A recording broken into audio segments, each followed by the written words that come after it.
Fome, desespero, um pão roubado.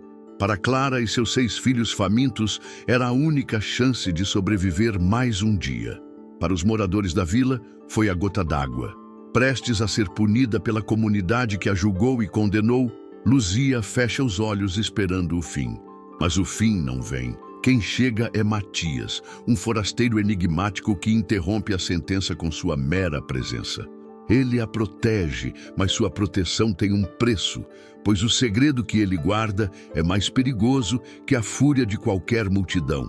O destino de Clara, Matias e de toda a vila será decidido em breve. Faça parte dessa jornada e inscreva-se no canal para não perder o desenrolar dessa história. Queremos saber quem está com a gente. Comente aqui embaixo o nome da sua cidade. O sol do sertão castigava a terra rachada de Vila da Esperança, um pequeno povoado esquecido no tempo, onde a poeira e a miséria dançavam juntas ao som do vento quente. As casas de barro, com suas paredes desbotadas, pareciam se curvar sob o peso de décadas de abandono e desesperança. As ruas, meros caminhos de terra batida, eram o palco diário da luta pela sobrevivência. Nesse cenário de desolação, vivia Clara, uma mulher cuja força era forjada na adversidade. Seus olhos, embora cansados, ainda guardavam uma centelha de desafio, uma teimosia em não se render ao destino que parecia traçado para todos ali. Mãe de 2 filhos pequenos, Léo e Bia, ela sentia a fome deles como uma faca em seu próprio estômago. Há dias, a única refeição era um caldo ralo de raízes que ela mesma desenterrava nos arredores da vila. A seca prolongada havia aniquilado a pequena roça de subsistência e a esperança, assim como a água, tornara-se um recurso escasso. Naquela tarde, o desespero falou mais alto que o medo. O cheiro de pão fresco, vindo da única padaria da vila, a do senhor Valdomiro, um homem de pouca paciência e coração endurecido pela vida, era uma tortura insuportável. Clara observou de longe, o coração martelando no peito, a respiração presa na garganta. Ela viu uma distração, um momento em que o padeiro se virou para atender um cliente mais abastado. Foi um impulso, um ato movido pelo mais primitivo dos instintos, o de proteger suas crias. Com a agilidade de quem não tem nada a perder, ela se aproximou, e suas mãos trêmulas agarraram 2 pães ainda quentes. O calor do alimento era como uma promessa de vida, mas a sorte, se é que algum dia esteve ao seu lado, a abandonou naquele instante. Um grito agudo cortou o ar. "Ladra! Pega, ladra!" A voz esganiçada de uma das vizinhas ecoou pela rua, e em segundos, Clara estava cercada. A multidão, antes apática e silenciosa, transformou-se num monstro de muitas cabeças e vozes acusadoras. Rostos conhecidos, que compartilhavam da mesma miséria, agora a olhavam com ódio e desprezo. "Queimar as mãos dela!" gritou um. "Amarrar no tronco da praça!" sugeriu outro. O medo paralisou Clara.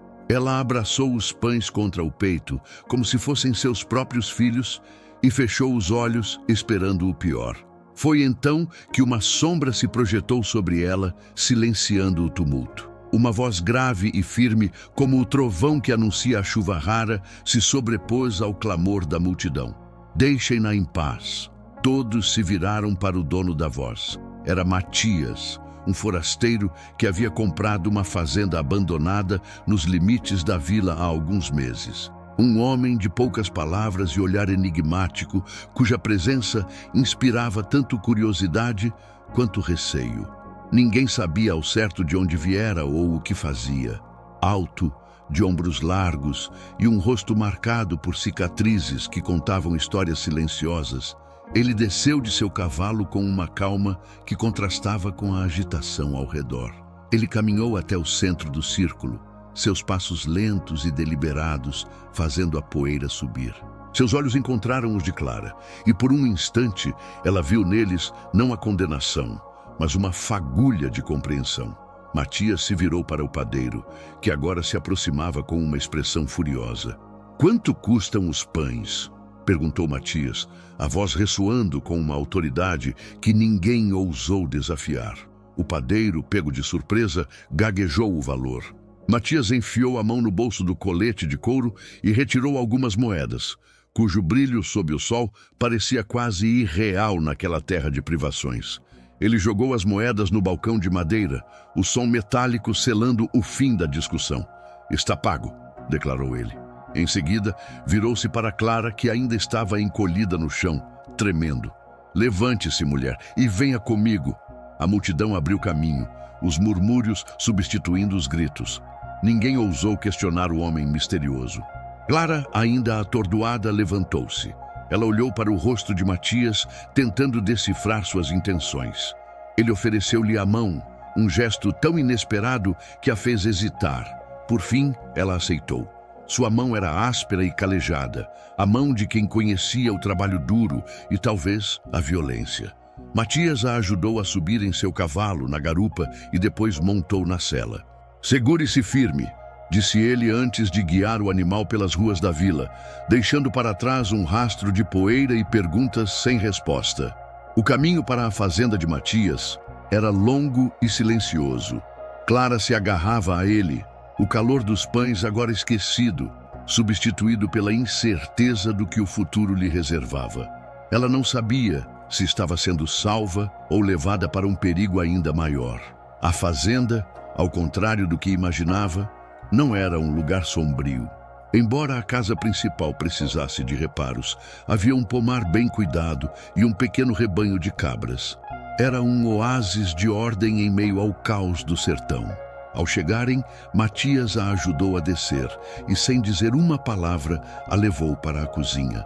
Indicou a mesa e disse: "Coma e dê aos seus filhos." Ele se afastou, dando-lhe espaço, e começou a cuidar de seus afazeres. Clara, ainda desconfiada, partiu o pão e comeu com uma voracidade que a envergonhou. Era o alimento mais saboroso que já provara. Mais tarde, quando o sol começou a se pôr, pintando o céu com cores de fogo, Matias se sentou à mesa com ela. O silêncio era pesado, até que ela reuniu coragem para perguntar: Por que me ajudou?" Matias ficou um longo tempo olhando para o horizonte, como se buscasse as palavras certas na linha onde o céu encontrava a terra. "Porque um dia", começou ele, a voz baixa e rouca, "alguém fez o mesmo por mim. Porque eu sei o que é ter fome e não ter ninguém a quem recorrer." Naquele momento, Clara entendeu que a ajuda de Matias não era um ato de caridade, mas um elo de uma corrente invisível de solidariedade, forjada na dor e na sobrevivência. Ela não sabia nada sobre o passado daquele homem, sobre os segredos que seus olhos guardavam, mas sentiu, pela primeira vez em muito tempo, que talvez não estivesse mais sozinha. Mal sabia ela que, ao aceitar aquela ajuda, estava entrando em um mundo muito mais perigoso do que a fome, um mundo de sombras, segredos e mercenários, onde a dívida que Matias carregava estava prestes a ser cobrada com sangue. A tranquilidade daquela noite era apenas a calmaria antes da tempestade, e a aliança recém-formada entre a mãe desesperada e o fazendeiro misterioso seria testada de formas que nenhum dos dois poderia imaginar. A vila que a condenara logo se tornaria o palco de uma batalha pela alma daquela terra, e Clara e Matias estariam no centro de tudo. Os primeiros dias na fazenda de Matias foram de uma paz quase irreal. Para Clara e seus filhos, Léo e Bia, era como ter chegado a um paraíso prometido. Havia comida na mesa, um teto seguro sobre suas cabeças e a ausência do medo constante que os assombrava em Vila da Esperança.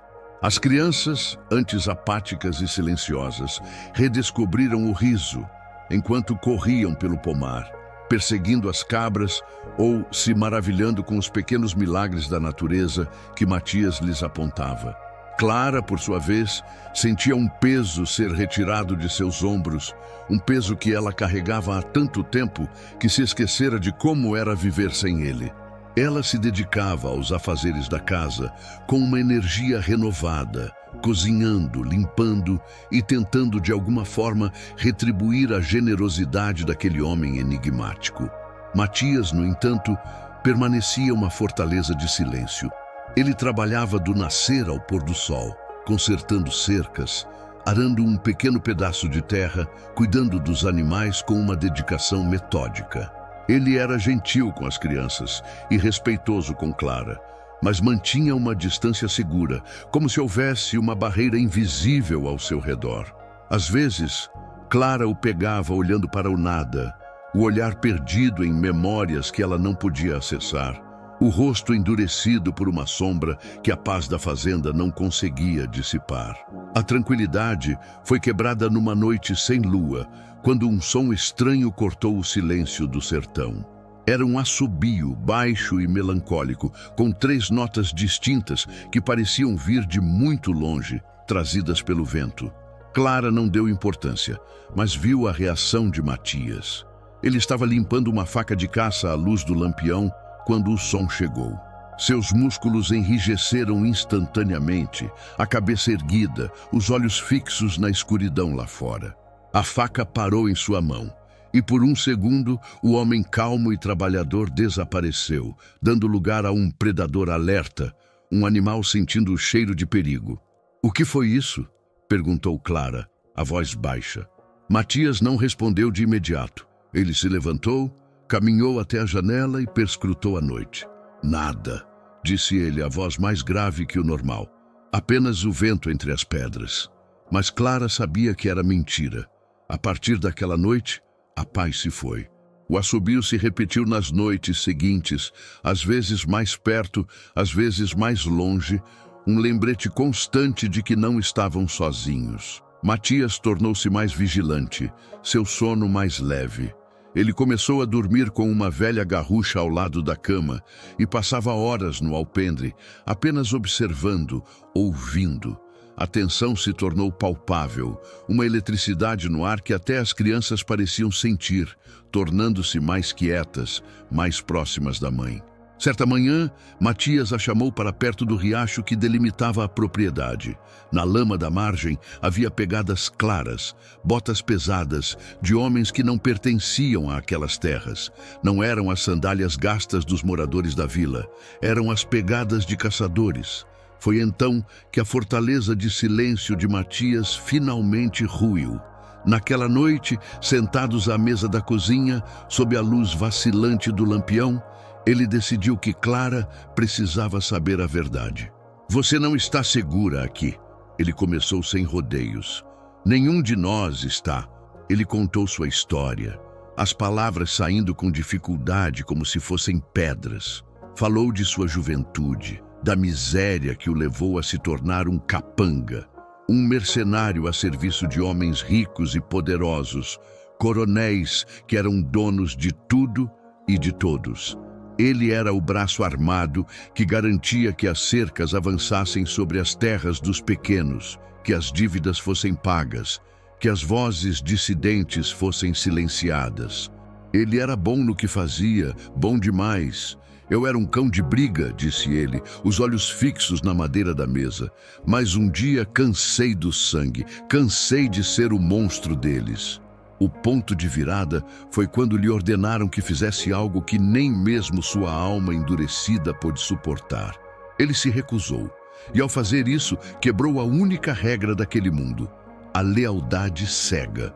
Ele não apenas saiu, ele levou algo com ele, um livro-caixa, um registro meticuloso de todos os serviços sujos, com nomes, datas e valores, uma prova que poderia derrubar o império daqueles homens.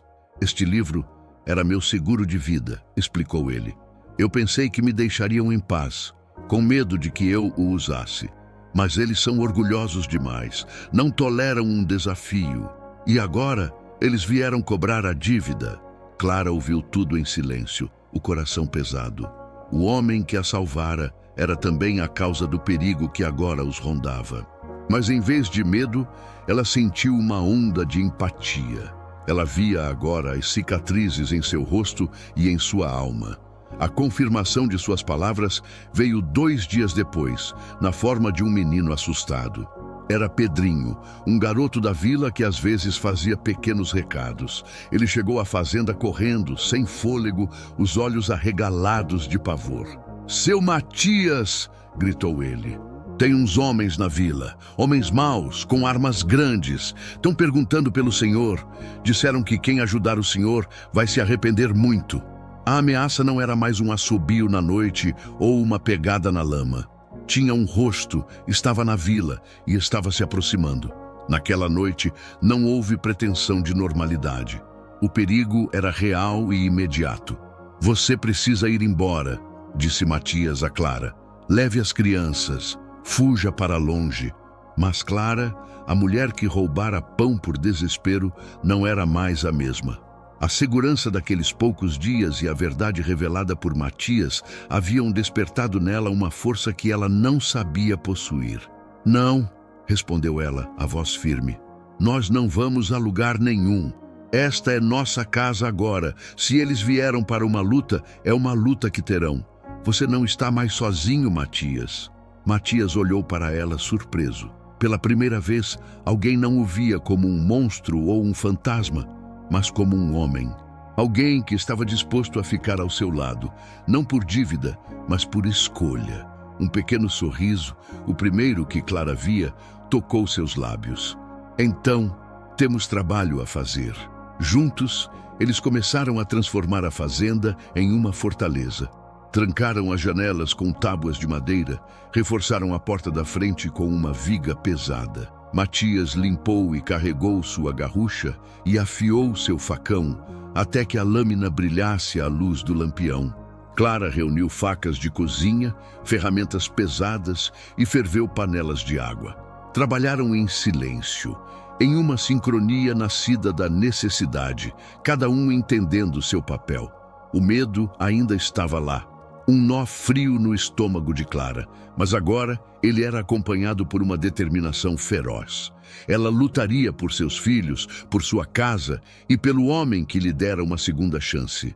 A fazenda estava em silêncio, a noite escura lá fora, mas era um silêncio pesado, carregado de expectativa.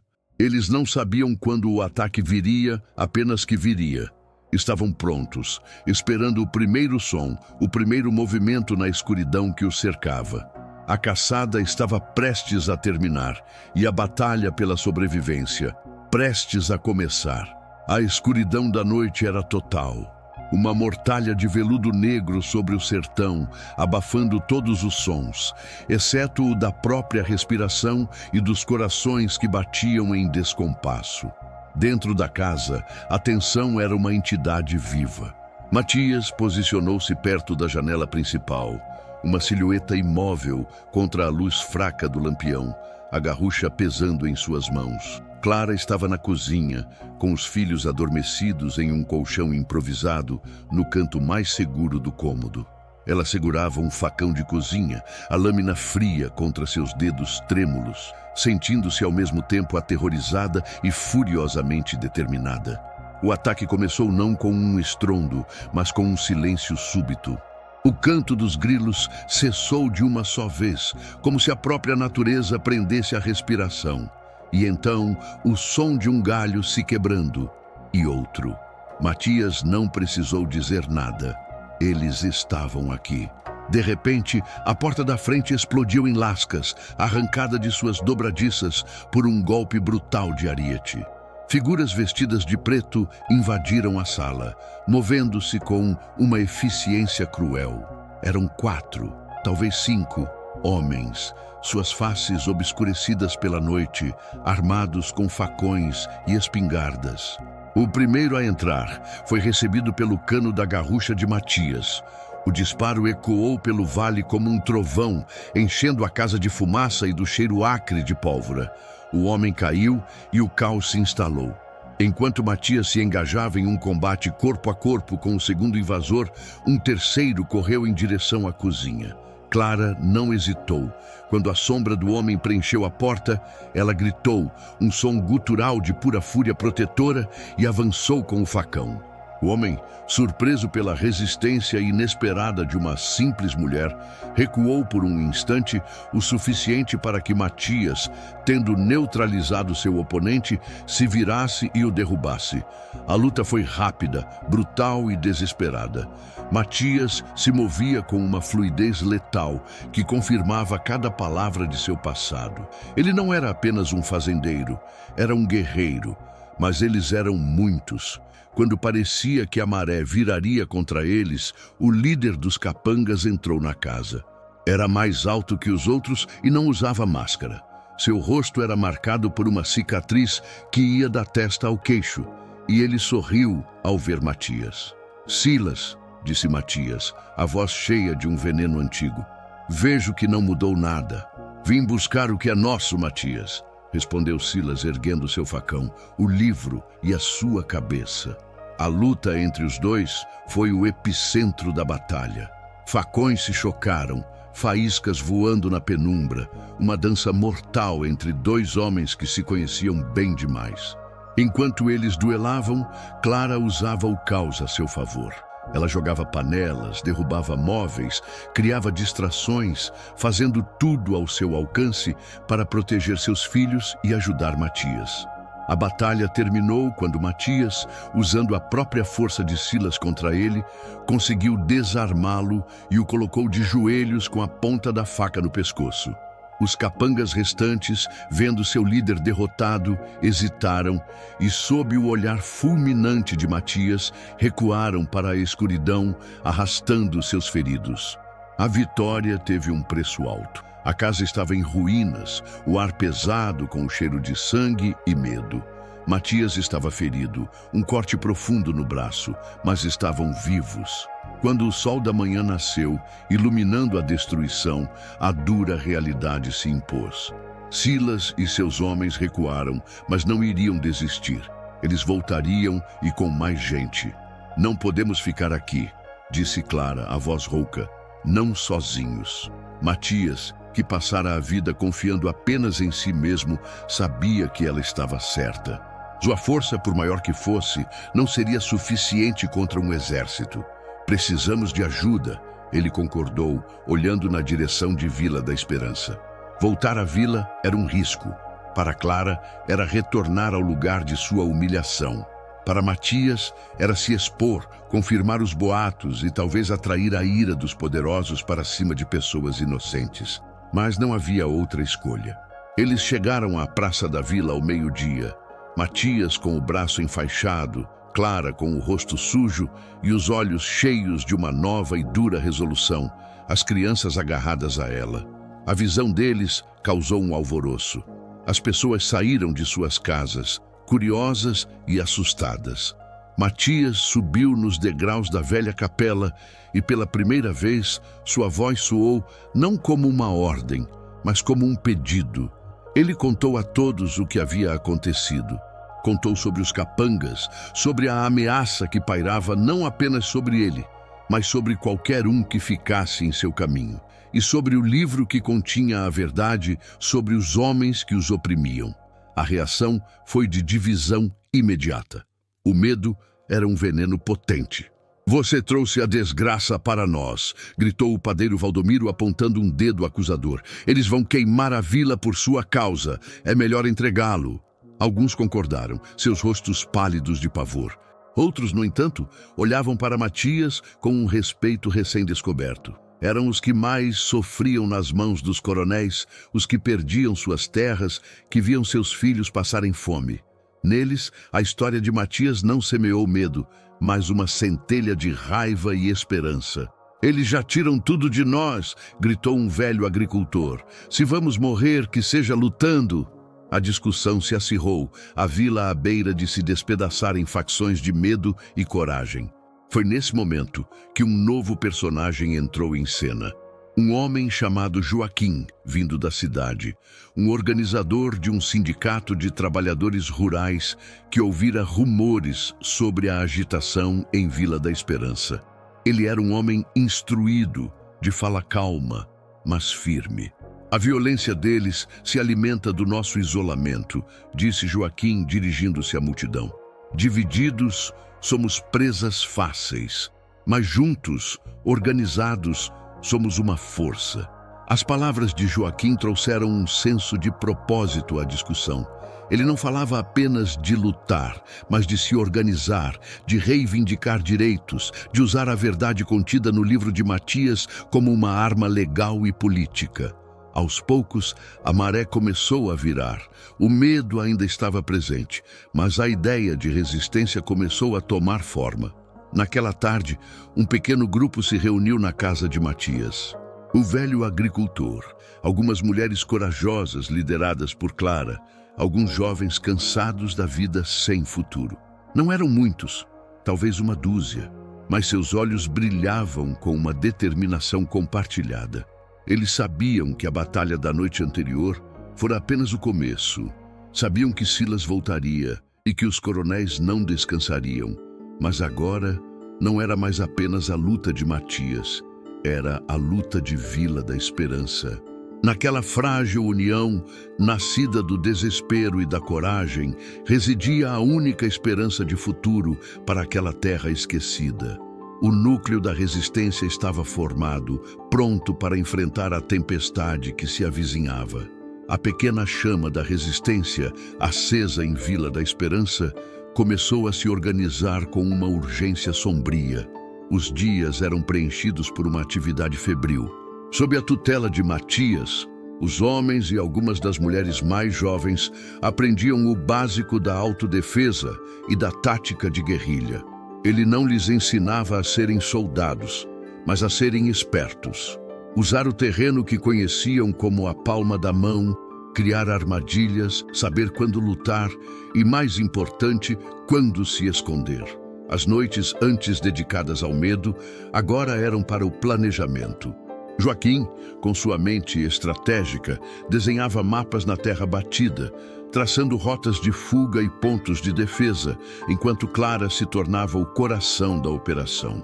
Era ela quem organizava os mantimentos, cuidava dos feridos dos pequenos treinos e, acima de tudo, mantinha o moral elevado com sua força silenciosa e inabalável. Ela conversava com as famílias, acalmava os medos e lembrava a todos pelo que estavam lutando. Mas o inimigo era como uma sombra que se infiltrava pelas frestas. Uma patrulha enviada para observar a estrada principal foi surpreendida em uma emboscada que quase custou a vida de 2 jovens. Eles só escaparam porque Matias, desconfiado, havia mudado o plano no último minuto. Em outra ocasião, um pequeno estoque de comida e água, arduamente reunido e escondido em uma gruta, desapareceu sem deixar vestígios. A desconfiança começou a corroer o grupo por dentro, um veneno mais perigoso que as armas dos capangas. Os olhares se tornaram acusadores, os sussurros se espalharam como fogo em capim seco. A frágil unidade, que era sua maior força, ameaçava se espatifar. Matias e Clara sentiam a pressão. O traidor não estava apenas passando informações, estava quebrando o espírito da resistência. Eles começaram a observar, a analisar cada palavra, cada gesto. A suspeita recaiu inicialmente sobre os mais medrosos, como o padeiro Valdomiro, que continuava a pregar a rendição. Mas Matias notou algo mais sutil. As informações vazadas eram sempre precisas demais, detalhadas demais. O traidor não era alguém de fora do círculo íntimo, era um deles. A revelação veio de forma inesperada. Durante uma reunião de planejamento, Joaquim detalhava um plano para fortificar a velha igreja que serviria como último reduto. Ele mencionou a necessidade de reforçar o assoalho do coro, que estava podre. Mais tarde naquela noite, Clara caminhava perto da casa de Valdomiro quando ouviu vozes. Escondida nas sombras, ela viu o padeiro conversando com um de seus ajudantes, um jovem chamado Cícero, que fazia parte do grupo de resistência. Valdomiro estava apavorado, mas era Cícero quem falava com uma calma fria. Diga a Silas que a igreja é a armadilha. O ponto fraco é o coro, disse o rapaz. O sangue de Clara gelou. Cícero, um jovem que lutara ao lado deles, cujas feridas ela mesma limpara. A traição era mais profunda e dolorosa do que imaginara. Ela correu para contar a Matias. A confrontação foi silenciosa e rápida. Pegaram Cícero quando ele tentava deixar a vila ao anoitecer. Diante de Matias, Joaquim e Clara, o rapaz desmoronou. Ele não o fizera por dinheiro, mas por sua família. Silas havia sequestrado sua irmã mais nova e prometido libertá-la apenas em troca de informações. Ele era uma vítima tanto quanto um traidor. A revelação foi um soco no estômago do grupo, mas não houve tempo para lamentos. Ao amanhecer, os sinos da igreja não tocaram para a missa, mas como um alarme desesperado. Vigias posicionados nas colinas anunciaram a chegada do inimigo. Não eram alguns capangas, era um exército. Silas havia voltado para cumprir sua promessa, para apagar Vila da Esperança do mapa. O cerco final havia começado. A batalha que se seguiu foi a mais terrível que aquela terra já testemunhara. Os resistentes, usando o conhecimento do terreno, infligiram as primeiras baixas, mas a superioridade numérica do inimigo era esmagadora. As ruas da vila se tornaram um campo de batalha. O plano de usar a igreja foi adaptado. Sabendo que o inimigo miraria no coro, Matias preparou uma armadilha dentro da armadilha. A luta se arrastou por horas sob o sol inclemente.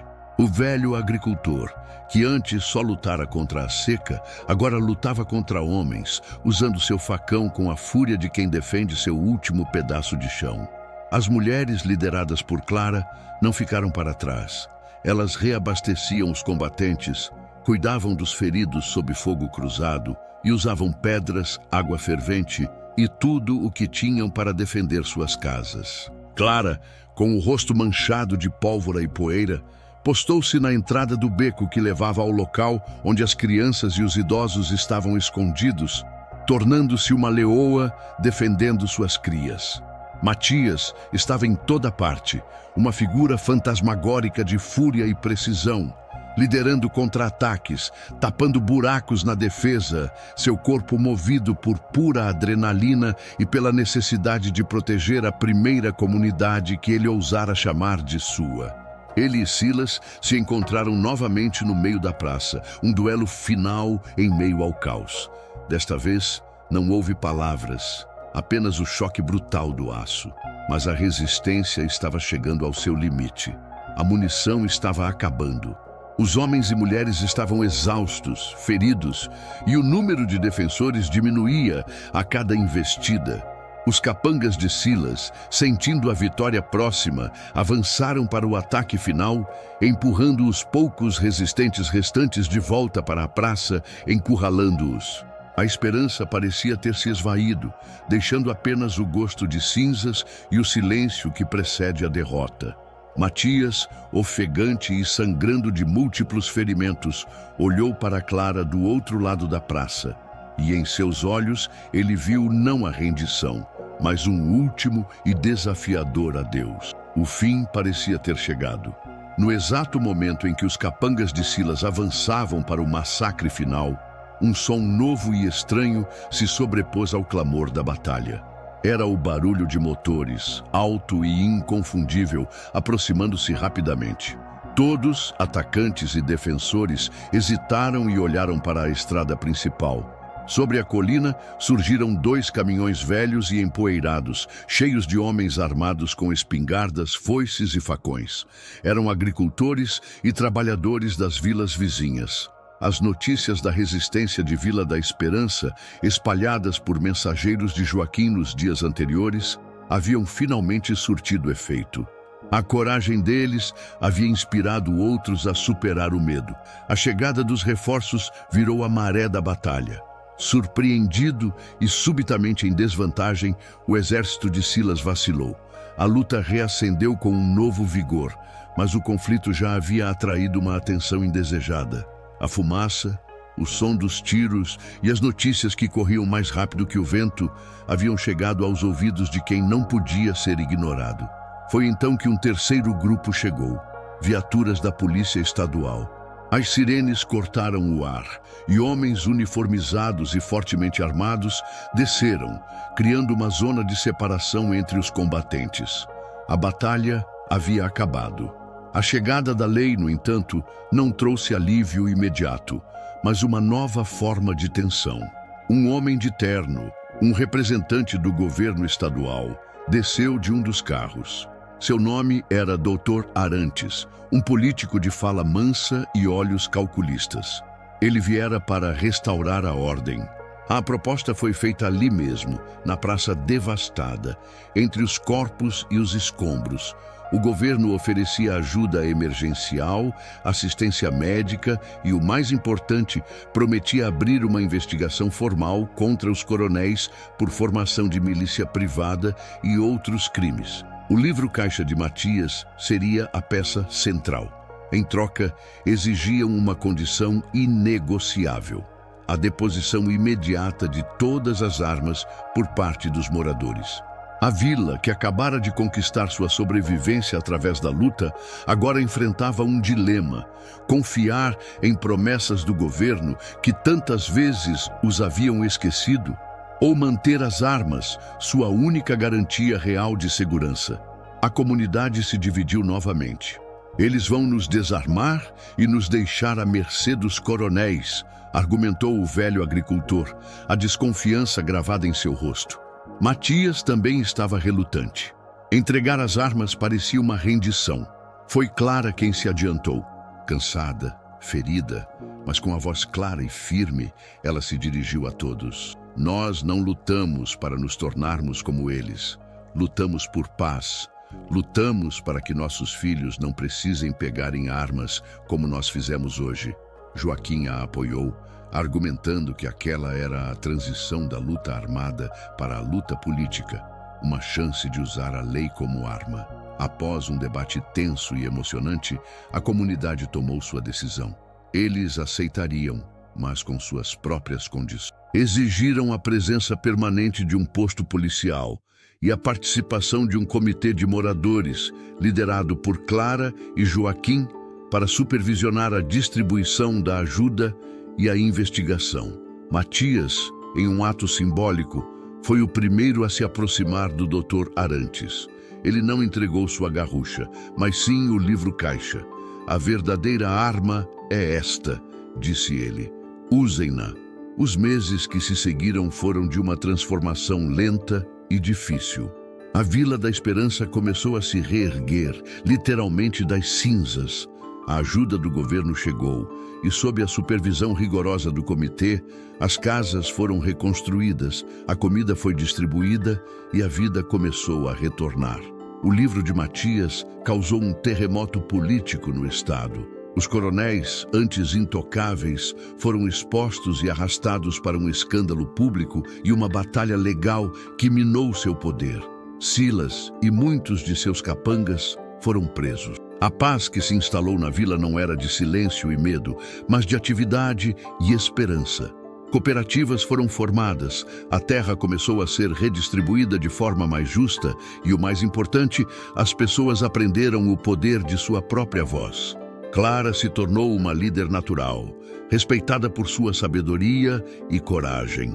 Matias encontrou uma paz que nunca imaginou ser possível.